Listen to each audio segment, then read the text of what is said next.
Omzum yükle doldu ama bende vazgeçmek yoktu. Bitmedi, bitmedi, bitirmedim.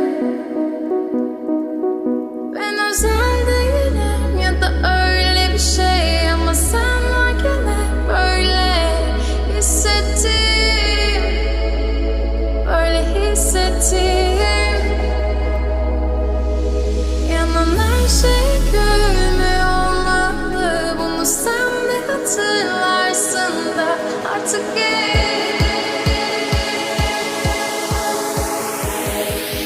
öyle hissettim.